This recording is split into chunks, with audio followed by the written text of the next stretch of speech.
मेरा नाम सुनीता है। मेरी एक बेटी और एक बेटा है। मेरी बेटी की शादी हो चुकी है और बेटा भी विवाहित है। मेरा बेटा अक्सर नौकरी की वजह से बाहर रहता है, जबकि बहू मेरे पास रहती है। मेरे बेटे की शादी को 2 साल हो चुके हैं और बेटी की शादी को 1 साल। एक दिन मेरी बेटी अंकिता ने मुझे फोन करके बताया कि उसके पति की नौकरी चली गई है। अब उन दोनों के लिए मुसीबतें बढ़ गई थीं। मैंने तुरंत उसे अपने घर बुलाने का फैसला किया ताकि मैं उसकी मदद कर सकूं। अगले दिन वह मुझसे मिलने आई। जब वह आई तो उसके चेहरे पर तनाव साफ दिखाई दे रहा था। मैंने उन्हें कहा कि जब तक दामाद को नई नौकरी नहीं मिल जाती तब तक वे मेरे साथ रह सकते हैं। लेकिन इसके बाद मेरी बहू की अंकिता के प्रति सहानुभूति कम होने लगी। एक दिन मैंने बहू को गुस्से में कहा कि अगर उसे मेरी बेटी से परेशानी है तो उसे अपने घर चली जाना चाहिए। मेरे यह कहने पर उसे बहुत गुस्सा आया और उसने तुरंत अपनी बैग भरकर अपने घर जाने का निर्णय लिया। उसके जाने के बाद मेरी बेटी घर में पहले की तरह सहज हो गई। कुछ दिनों बाद दामाद अचानक मेरे कमरे में आए। उस समय मैं अपनी अलमारी में कपड़े निकाल रही थी क्योंकि मुझे एक दोस्त की बेटी की शादी में जाना था। मैंने कुछ साड़ियां अलग रखी थीं और जब मैं एक साड़ी के ब्लाउज को ट्राई कर रही थी तभी दामाद बिना दरवाजा खटखटाए कमरे में आ गए। उन्हें देखकर मैंने तुरंत अपना चेहरा पीछे कर लिया। यह सब बहुत अनपेक्षित था और मुझे लगा कि इससे मुझे और दामाद दोनों को असहज महसूस हो रहा है। मैंने जल्द से जल्द अपने आप को ठीक कर लिया और जैसे ही मैंने साड़ी को समेटा मैंने दामाद की ओर मुड़कर देखा। घर में बहू के साथ अकेले रहने के कारण मैं दरवाजा लॉक करने की आदत नहीं रखती थी, इसलिए दरवाजा हमेशा खुला रहता था। आज भी मैंने दरवाजा ठीक से नहीं बंद किया था। जैसे ही मैंने दामाद की ओर मुड़ा, देखा कि वे मेरे बेड के पास खड़े थे। दामाद ने कहा, सासू माँ, मैं अचानक आपके कमरे में आ गया, इसके लिए माफ कीजिए। उन्होंने माफी मांगने के बाद मुझसे थोड़ा दूरी बनाते हुए कहा, सासू माँ, आप जो कुछ भी मेरे और अंकिता के लिए कर रही हैं, ये सच में बहुत बड़ी बात है।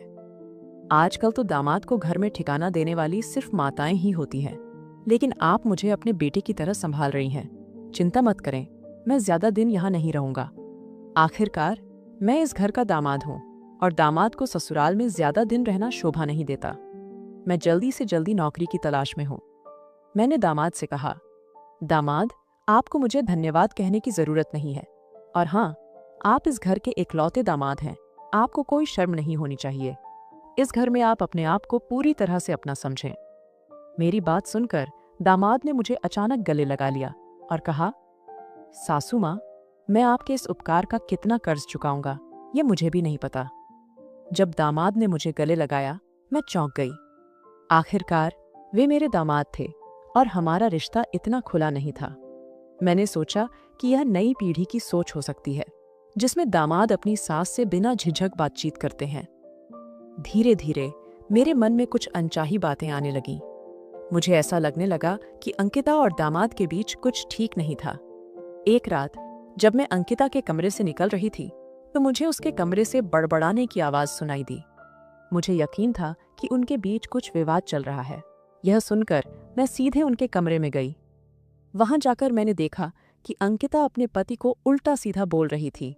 उसने कहा, 15 दिन हो गए लेकिन इस आदमी ने अभी तक नई नौकरी नहीं पाई। पूरे दिन लैपटॉप पर बैठकर क्या कर रहा है। घर में रहकर मेरे पति का सिर खराब हो गया है और अब वह मुझसे तेल की मालिश की मांग कर रहा है। मैं इस बेकार इंसान की मालिश नहीं करूंगी। अंकिता इतनी भड़क गई थी कि उसने सास के सामने ही अपने पति का अपमान करना शुरू कर दिया। इस पर मैंने अंकिता को डांटते हुए कहा, अंकिता, थोड़ा अपने शब्दों का ध्यान रखो। दामाद को एक ना एक दिन नौकरी मिलेगी। ये कठिन समय भी बीत जाएगा। इस समय में तुम्हें अपने पति का मानसिक समर्थन करना चाहिए। पति की सेवा करना बहुत पुण्य का कार्य है। मेरी बात सुनकर अंकिता ने कहा, माँ, अगर तुम्हारा दामाद इतना प्यारा लगता है तो तुम उसे तेल की मालिश क्यों नहीं कर देती? मैं उसे कुछ कहने ही वाली थी कि दामाद ने मेरा हाथ पकड़ लिया और मुझे कमरे से बाहर ले जाने लगे। उन्होंने कहा, सासू माँ, मैं अंकिता की चिड़चिड़ाहट को समझ सकता हूँ। मेरे जैसे व्यक्ति को घर में बैठना शोभा नहीं देता, लेकिन मैं भी क्या करूं? मेरे पूरे प्रयास के बावजूद मेरी किस्मत खराब है। उनकी बात करते करते दामाद की आंखों में आंसू भी आ गए थे। मैंने कहा, दामाद जी, आप हिम्मत मत हारिए, सब कुछ ठीक होगा। फिर मैंने कहा, आप इस बेड के किनारे बैठिए, मैं आपको तेल की मालिश करके देती हूँ। इससे आपका मन शांत हो जाएगा और आप अच्छी नींद ले सकेंगे। मैंने दामाद की सिर की मालिश करनी शुरू की। कुछ ही मिनटों में दामाद ने मेरा हाथ पकड़ लिया और उसे अपने कंधे पर घुमाने लगे और कहा, सासू माँ, आपके हाथों में सच में जादू है। कुछ ही मिनटों में मेरे सिर का तनाव दूर हो गया है। क्या आप मेरी गर्दन पर भी थोड़ा तेल लगाकर मालिश कर देंगी? जब मैंने उनके कंधे पर हाथ फेरा तो मुझे थोड़ी लाज महसूस हुई। मैंने ये बहाना किया कि मेरा हाथ दुखता है और तुरंत उनसे थोड़ा दूर हो गई। कुछ दिनों में दामाद को नौकरी मिल गई। नौकरी मिलने के 2 दिन बाद मेरी बेटी ने मुझे बताया कि वह गर्भवती है। दामाद की नौकरी लगते ही मेरी बेटी और दामाद अपने घर जाने की तैयारी कर रहे थे, लेकिन मैंने उन्हें 2 और दिन घर पर रुकने के लिए मनाया। मुझे अपनी बेटी की खुशखबरी सुनने में बहुत आनंद आ रहा था। मेरी बेटी की खुशखबरी सुनकर मैंने ठान लिया कि मुझे उसे और कुछ दिनों के लिए अपने पास रखना चाहिए। लेकिन उन 2 दिनों में मैंने देखा कि अंकिता की हालत ठीक नहीं थी। मेरी बेटी और दामाद दोनों अलग रहते थे और अंकिता की यह हालत देखकर मैं उसे अकेले नहीं जाने दे सकती थी। मेरे मन में सवाल था कि क्या वह अकेले अपने पति के लिए घर के काम कर पाएगी। इसीलिए मैंने तय किया कि जब तक अंकिता ठीक नहीं हो जाती तब तक उसे कुछ दिनों के लिए मेरे पास रहना चाहिए। दिन बीतते गए और दामाद ऑफिस जाने लगे। सुबह सुबह मैं उनके लिए टिफिन बना रही थी। जिस तरह से मैं दामाद का ख्याल रख रही थी, उन्होंने भी मेरा ख्याल रखना शुरू किया। शाम को जब दामाद ऑफिस से थक कर लौटते तब भी वे रात के खाने में मेरी मदद करने आते थे। देखते देखते मेरी बेटी और दामाद के यहाँ आए 1 महीना हो गया था।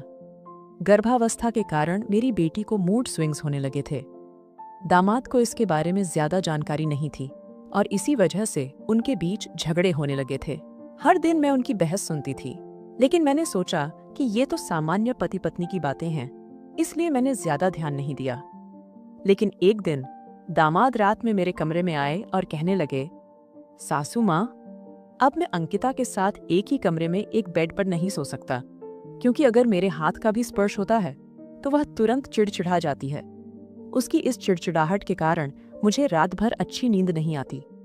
पिछले 3 दिनों से ऑफिस में काम करते करते मेरी आंखें भी भारी हो गई हैं।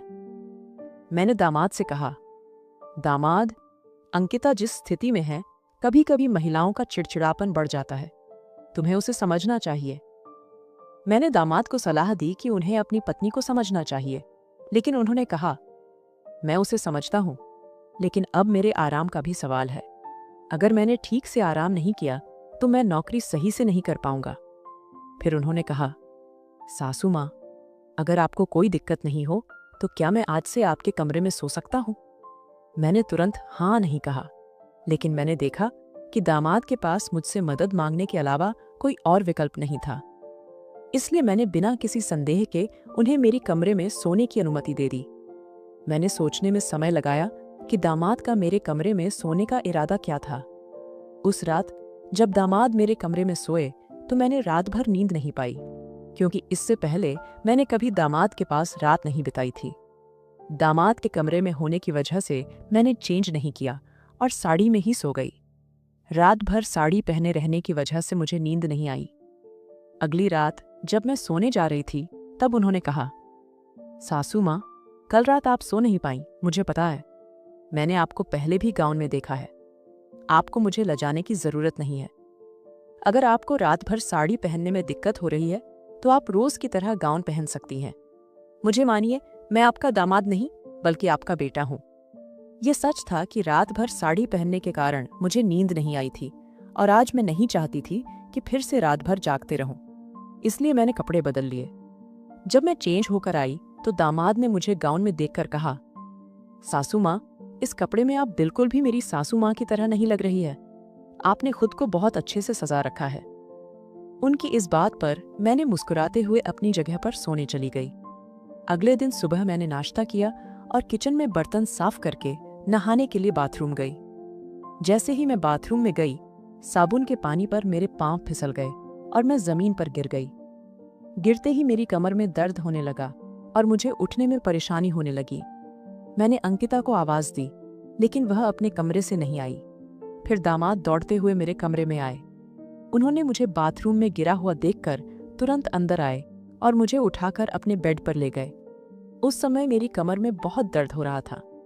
दामाद ने तुरंत मेरे लिए गर्म पानी की बोतल लाकर दी।